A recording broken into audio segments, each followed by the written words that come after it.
안녕하세요. 사업자의 세금 고민을 해결해주는 베테랑 세무사 채널입니다. 오늘은 이제 개인 사업자, 법인 사업자 과연 어떤 게 유리하냐 이 주제로 좀 말씀을 나눌 건데요. 우리 세무사님 인사 한번 부탁드릴게요. 네, 안녕하십니까. 사업자의 세금 고민을 해결해주는 베테랑 문영식 세무사입니다.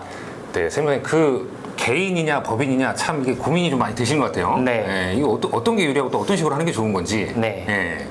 제가 가장 많이 질문을 받는 것 중에 하나일 겁니다. 그래서 개인 사업자를 내야 되냐, 법인 사업자를 내야 되냐, 이걸로 이제 되게 고민이 많으시는데, 저희 채널의 첫 주제를 이걸로 삼은 이유도, 가장 많은 빈도수의 질문 때문에 그렇습니다. 그래서 첫 단추를 끼우는 게 되게 중요한데, 제가 10년 이상 세무 사업을 하면서 많은 한 1000개 이상의 개인 사업자, 법인 사업자를 다뤄보면서 어떤 기준이 생겼는데 이제 그 기준이 어떤 건지 좀 말씀을 드려보도록 하겠습니다.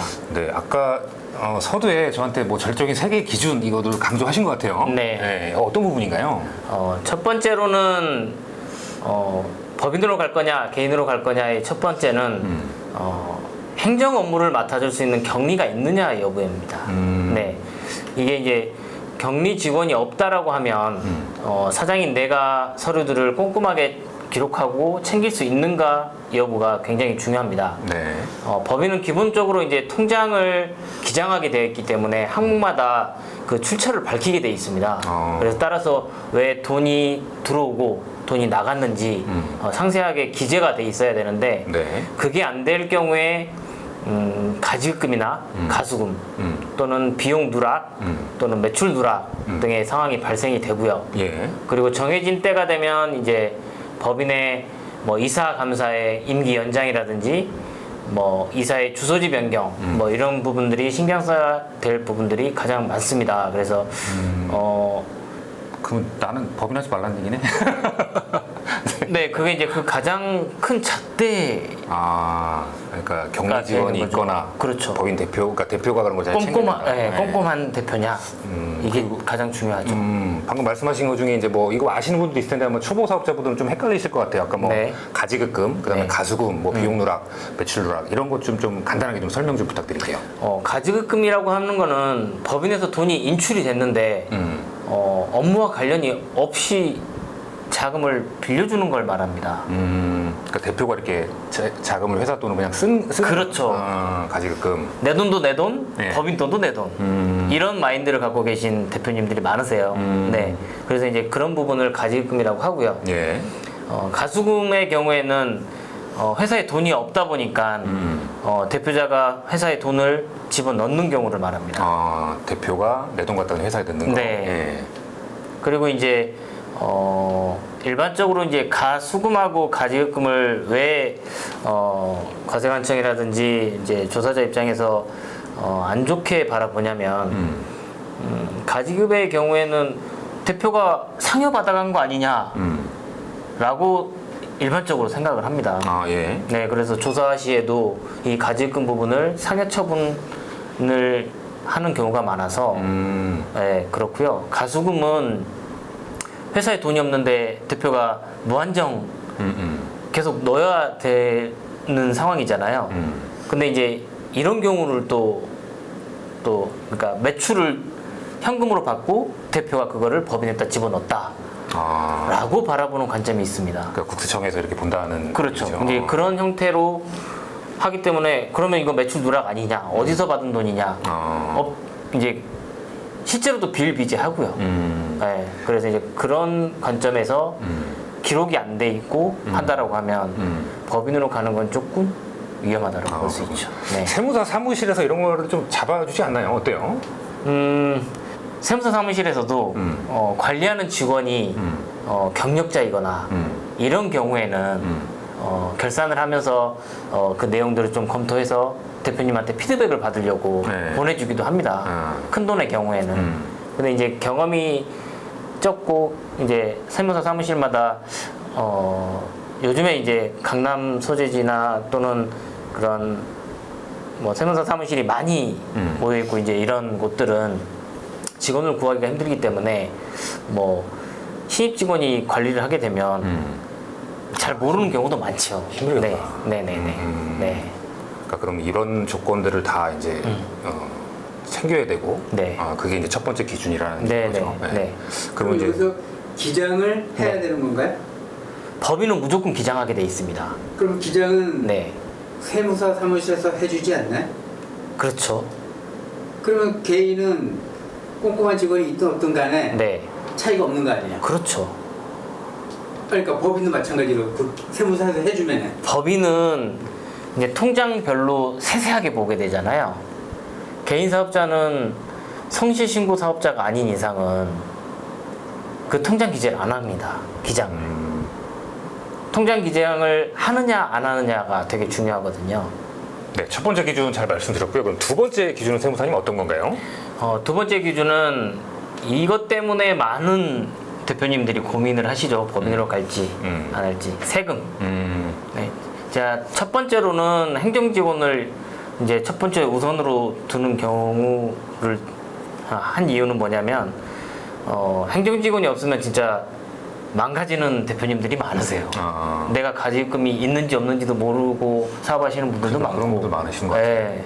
그래서 정말 나중에 가지금이 커지면 힘들어하시는 분들을 많이 봤기 때문에 그럴 거면 굳이 법인을 할 이유가 없어서 세금보다도 우선시 되는 기준으로 이제 격리 직원을 제가 잡은 거고요. 네. 두 번째로는 또 많은 분들이 이제 생각하시는 세금 기준 때문에 그렇고요. 첫 번째로 이제 매출 규모를 따지면 네. 개인 사업자에서 법인 전환을 많이 하는 기준이 성실신고 확인 제도를 네네. 이제 피해서 성실신고를 하느니 법인을 만들어서 똑같이 하겠다라는 개념이에요. 그러니까 성실신고라는 이제 이 취지가 네. 지금 화면에도 보시면 이제 도소매는 15억, 제조업은 7.5억, 서비스업은 한 5억 기준으로 성실신고 확인 제도라는 걸 해야 되는데 네. 이 금액이 넘어가기 전에 이제 세무사 사무실에서도 법인 전환을 많이 권유하기도 합니다. 그래서 일단 첫 해 매출이 업종별로 위 금액 이상이 될 것 같다라고 하면 충분히 빨리 법인으로 처음부터 법인으로 하는 것도 좋고요. 그게 아니라고 하면 그냥 개인 사업자로 시작하는 게 저는 좋다라고 생각합니다. 매출이 방금 말씀하신 대로 네. 그 업종별로 넘어갈 네. 것 같다면 차라리 처음부터 법인을 하는 게 낫다. 그렇죠. 이라고 얘기신가요? 네네. 그 개인적으로 좀 되게 궁금한 게 네.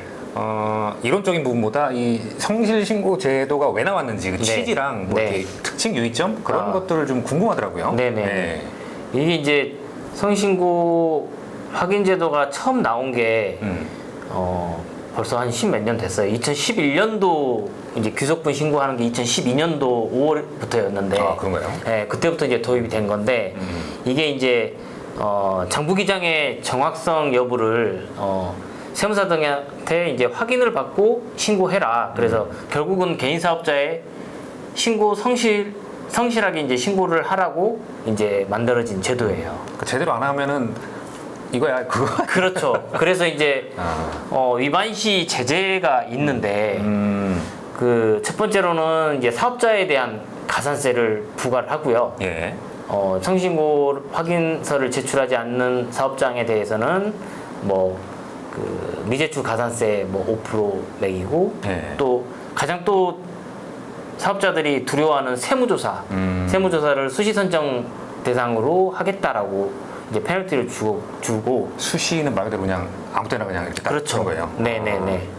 그러니까 일정 기준 세무서에서 이제 성실신고 확인서 안 들어온 사업자들 대상으로 이제 세무조사를 해보겠다는 얘기예요. 네. 그리고 이제 세무사한테도 제재가 있습니다. 이제 이렇게 성실신고 확인을 제대로 하지 못했거나 그러니까 확인을 했더라도 잘못된 점이 가공 비용이라든지 이런 부분들이 밝혀지면 세무사도 징계를 받게 돼 있어요. 그래서 세무사들이 생각하기에는 이 한 업체를 위해서 나머지 업체를 희생을 해야 된다라고 하면 이 업체 때문에 그러니까 내가 다치면 안 되니까. 네. 네. 그러니까 더 정확하게 할 수밖에 없어요.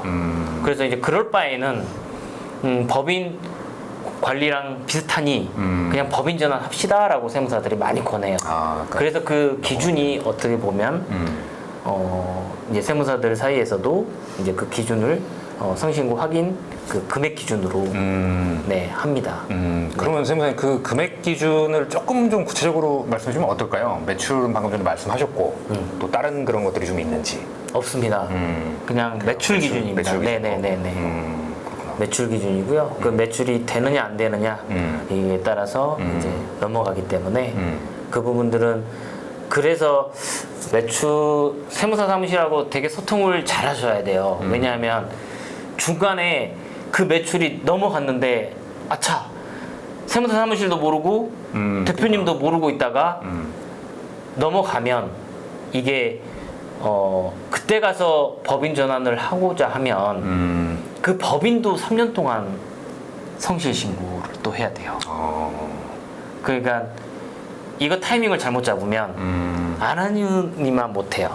그냥 개인으로 성실 신고 그냥 하고 넘어가는 게 맞고 어차피 법인으로 넘어가도 3년 동안 성실이기 때문에 이런 안타까운 케이스들이 꽤 있어요. 매년. 그러니까 이게 지금 소통이란 말씀이 저는 제가 봤을 때 참 중요한 얘기 같은데 네네. 제 주변에도 이제 보면은 뭐 이게 어느 분야나 마찬가지인 것 같아요. 뭐 해준 것도 없고 네. 막 그런 얘기도 많이 하고 네. 어떤 또 세무사 저도 이제 세무사님들 몇 분 뵈니까 네. 이게 양자가 좀 있단 말이죠. 그럼 네. 세무사님 보시기에 네. 소통을 좀 잘하려면 어떻게 하는 게 좋아요? 일단 대표님들이 관심을 가져야 돼요. 왜냐하면 네. 세무사 사무실에서 우리 세무사 사무실은 알아서 해줘 라는 분들이 계시는데 절대 그럴 리가 없습니다. 네. 저희가 뭐 신이 아닌 이상 대표님이 비용을 어떻게 썼고 뭘 어떻게 했고 하는지를 몰라요. 자꾸 우리 이런 비용이 있다 이렇게 챙겨주셔야 저희들도 그래서 격리의 중요성을 맨 서두에도 얘기한 이유가 그 이유 때문에 그렇습니다. 그러니까 비용 이런 거 쓴 거라든지 뭐가 좀 큰 돈이 나갈 거에 대해서 우리 그렇죠. 세무사 사무실에 계속 우리 이거 때문에 썼고 이건 무슨 그러니까 이런 거를 좀 잘 안내를 그렇죠. 해주라는 얘기죠. 그래서 우리 매출 이제 단기 동안에 우리 매출 이만큼 나왔는데 앞으로도 이만큼 또 나올 것 같다. 그럼 가령 뭐 우리가 제조업을 하고 있다. 그럼 그 기준이 7억 5천이잖아요. 근데 상반기에 우리가 매출 한 5억을 했어요. 그러면 상반기 얼마? 2억 5천 남았잖아요. 네. 우리 하반기에도 똑같이 할 것 같은데 더 할 수 있을 것 같은데 이런 피드백을 주면 그러면 담당자들은 이제 하니까 그 기준을 알잖아요. 그러면 대표님 법인 전환 고려해 보셔야 되는데요. 라고 이제 얘기가 들어가면 네. 이제 상담이 이루어질 수 있죠. 대표님한테 대표님 상황에 맞게 대표님은 그냥 개인 사업자로 계속 성실이 되더라도 유지하는 게 좋을 것 같습니다. 이제 저런 판단의 기준들을 대표님 상황에 맞게 그 세무사님이 상담을 해주셔야 되는 거예요. 네네네. 네, 그게 가장 큰 이벤트예요. 네. 그러니까 나는 매출이 없으니까 신경을 안 써줬구나. 농담이고요. 네. 두 번째로는 이익의 규모를 따져봐야 되는데요. 네. 첫해 이익이 8,800만 원 이상이 될 것 같고 앞으로 이익이 더 많이 날 것 같다. 나는 세금이 죽어도 싫다. 이런 대표님들은 법인을 선택하시는 게 맞습니다. 그러니까 뭐 매출에서 떨 거 떼고 네. 그 이익이 한 8,800. 네. 그거는 뭐 과세 표준 이런 것 때문에 그런 건가요? 그렇죠. 이제 개인 사업자의 누진세 구조에 따라서 네. 이제 8,800 이상이 된다라고 하면 뭐 24% 이상 이제 되는 거기 때문에 이러면 무조건 법인세보다는 이제 그 위 단계는 법인세보다 크다라는 얘기거든요. 네네. 네, 그렇기 때문에 세금적으로도 이제 따지면 단순하게 이제 나라의 그 이익으로 인해서 과세되는 거에 대해서는 저 금액 정도 되면 법인으로 하시는 게 맞고요. 경험상 이제 세금이 뭐 무작정 싫다고 하시는 분들도 이제 법인으로 많이 전환하는 것도 봤고, 그러니까 앞에 무작정 싫은 분들. 그렇죠. 네. 1번 뭐 격리 직원이 없더라도 아 나는 세금이 내는 걸 무조건 싫어. 이러면 그냥 법인 하시는 거예요. 근데 이제 그런 분들은 나중에 크게 이제 돌아오죠. 부메랑이 돼서. 네. 그래서 그 이익의 규모에 따라서 네. 그 기준을 또 설정해 볼 수가 있습니다. 근데 이제 저희가 경험을 해보니까 법인의 자금을 이제 일단 이익에 대한 세금은 법인 유리하지만 자금을 인출할 때 또 그 인출할 때도 세금을 물기 때문에 인출할 때 세금 문다는 건 어떤 거죠?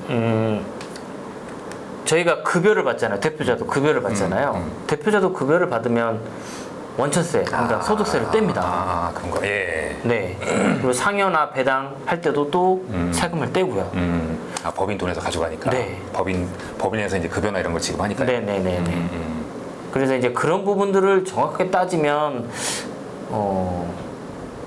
현재까지 뭐 저희 데이터로는 크게 실익은 없다라고 돈 빼기가 더 힘들다라고 하시는 분들이 많으세요. 네네네. 그러니까 이게 말씀하신 제가 가만히 들어보니까 이익이 8,800을 난다는 게 대표 입장에서 참 이거 예측하기 힘들 것 같아요. 그러니까 그렇죠. 소통을 잘해야겠다는 생각이 저는 좀 들거든요. 그렇죠. 네, 소통을 네네. 계속 해가지고 네. 이런 걸 좀 예측 가능하게 만들어 놓는 게 좀 네. 중요하지 않을까 네. 그런 생각이 좀 듭니다. 네.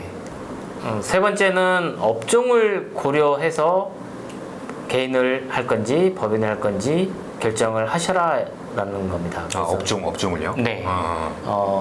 도소매나 제조업의 경우에는 물건을 사와서 매출을 일으키는 업종인데 네네. 뭐 1년에 몇 번 매입을 하고 몇 번 파는지에 따라서 자금의 규모가 되게 중요합니다. 예. 그래서 가령 1억을 가지고 매입해서 파는데 한 달이 걸린다라고 하면 1년에 그분은 12억의 매출이 일어나겠죠. 예. 네. 그래서 가령 뭐 개인 사업자의 경우에는 뭐 이익의 순이익이 남았다라고 하면 한 38% 구간에 들어가게 돼서 대략 30%의 세금이 나오는데 예. 이걸 뭐 100으로 따지면 한 70에 이제 가용 자금이 남는 거라고 볼 수 있습니다. 근데 법인은 뭐 2억까지는 10% 구간을 적용받게 되니까 100에서 10만 떼고 90은 융통할 수 있는 자금이 훨씬 많다라고 생각하시면 되거든요. 그러니까 이게 개인 소득세랑 법인세랑 달라서 그런 거죠. 그렇죠. 예. 그러니까 세금을 내놓고 시작하느냐 예. 아니면 세금을 조금 내놓고 많이 내놓고 조금 내놓고 시작하느냐 이제 이 차이라서 근데 이제 물건을 매입하고 회전시키는 사람들의 입장에서는 그 가용 자금들이 예. 되게 중요한 거죠. 그렇죠. 100에서 90이냐 100에서 70이냐 그럼 그 20만큼 또는 차이가 나는 금액들이 있으니까 네 그래서 그 업종을 고려하면 도소매는 법인이 유리한 게 사실이고요. 도소매는 네. 매출의 규모도 좀 상관이 있지 않을까요? 그렇죠. 아까 이제 두 번째 얘기한 많으면은 그렇죠. 매출 기준, 네. 이익의 기준 고려하고 네. 업종별로 또 고려해야 되고. 그렇군요. 그래서 이제 서비스업의 경우에는 내 돈이 안 들어가, 내 인건비밖에 안 들어가기 때문에 그렇죠. 네. 굳이 뭐 돈이 많이 남아서 또 빼가야 되고 그렇게 신경 써야 되는 상황이 벌어지면 그렇게 유쾌하진 않거든요. 그게 대표님들 입장에서도 관리는 더 힘든데. 그래서 실제로 서비스업 하시는 분들 중에 개인 사업자 뭐 50억, 60억 하시는 분들은 그냥 깔끔하게 세금 떼고 그냥 나머지 가지고 자기가 그렇구나. 쓰기도 하십니다. 네네. 마지막으로 이제 기타로 외부에서 이제 대출을 받거나 해야 된다라고 하면 법인이 유리하고요. 예. 뭐 대표님들 중에 난 다 모르겠어. 이것저것 그런 분도 많을 거예요. 아무것도 모르겠어. 그러면 개인 사업자로 시작해서 법인 전환으로 이제 법인으로 갈아타는 것도 유리합니다. 그러니까 법인 전환 했을 때도 또 장점이 있으니까 네 그것도 이제 근데 이제 아무것도 모르신 대표님들이 무조건 법인으로 남의 말만 듣고 그냥 법인으로 해라고 하면 주변의 권유에 의해서 했다가는 그러니까 이런 게 되게 많아요. 그러니까 보험 쪽에서 제가 봐도 특별히 그게 많은데 그냥 이익 많이 나면 법인세율 낮으니까 그냥 법인전액이 무조건 이게 나온단 말이죠. 네. 근데 세무사님 말씀처럼 이런 조건을 다 따져서 네. 세무사무실하고 소통해서 네. 그다음에 내 상황도 얘기하고 앞으로의 계획적인 부분이나 그러니까 이렇게 좀 종합적으로 판단해야 될 문제라는 말씀이시죠. 그렇죠. 주변의 권유에 의해서만 할 건 아니고요. 네. 정확하게 세무사와 상담을 통해서 결정을 하시는 게 바람직하죠. 네. 저는 그냥 입 닫고 매출이나 올려야겠네요. 네, 그래서 오늘 이제 개인 사업자 우리 문영식 세무사님과 개인 사업자, 법인 사업자 어떤 게 유리하냐 요 좀 말씀 나눴는데 저도 이제 듣다 보니까 조금 이제 좀 감이 잡힌 것 같아요. 그러니까 사전에 어떤 내 상황을 세무사 우리 담당해 주시는 세무사 사무실 세무사님과 이렇게 반드시 상담하고 소통하시고 내가 개인이 맞을 건지 법인이 맞을 건지 요거를 좀 종합적으로 하나의 지표가 아니라 종합적으로 좀 판단을 해야 되지 않을까. 예, 요게 세무사님 맞죠? 네, 맞습니다. 예, 그리고 이제 궁금하신 부분은 저희가 이제 채널 아래 그 카톡 있죠? 카톡 채널인가요? 네네. 네, 카톡 채널 네. 거기 남겨드리고 할 테니까 그리고 성일세무에게 카톡 채널 남겨드릴 테니까 거기다가 문의 주셔도 되고 댓글이나 이런 걸로 말씀을 주셔도 될 것 같습니다. 네, 오늘 그러면 개인 사업자, 법인 사업자 어떤 게 유리하냐 이렇게 좀 말씀을 나눴고요. 다음 시간에 또 유익한 정보로 찾아뵙도록 하겠습니다. 인사드리고 선생님 마칠까요? 네. 고맙습니다. 감사합니다.